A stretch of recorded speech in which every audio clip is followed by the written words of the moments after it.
Nevieš v noci zaspať a tak scrolluješ na Facebooku, na Instagrame a čakáš, kedy ťa to uspí, tak čakáš dosť márne, pretože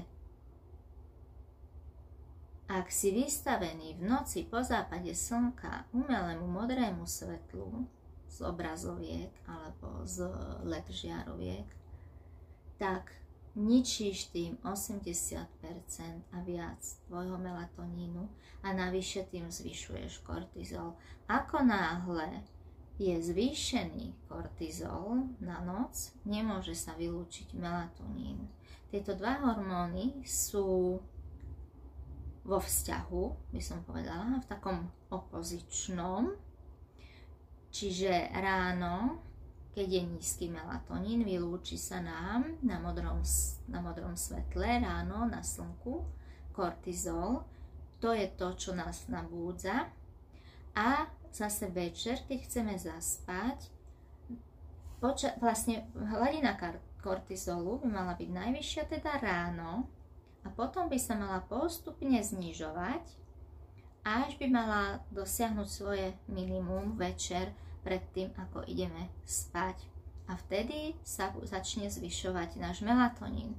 Čiže ak scrolluješ v noci do 10. v noci, 11. v noci alebo za obrazovkami celkovo, bude sa ti ťažko zaspávať a zničíš si tým cirkadiánny rytmus, zničíš si tým vylučovanie melatonínu a môžeš začať trpieť neskôr aj insomniami v noci.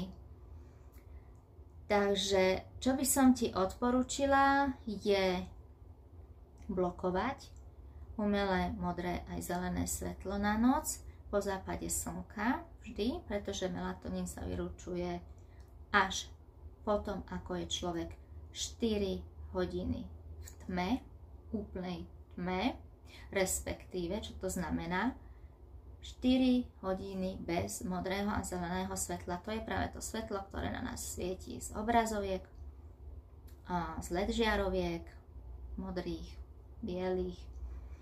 A toto chceš blokovať, ak chceš mať dobrý spánok. Toto je prvý krok k dobrému spánku.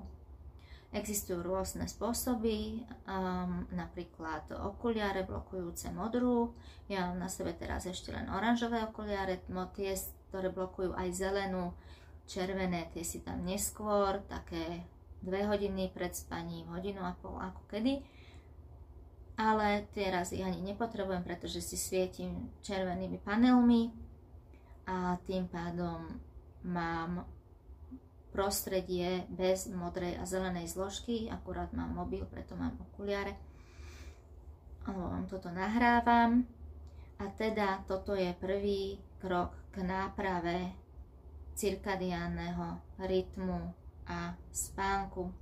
Blokuj večer po západe slnka zelenú a modrú a budeš lepšie spať.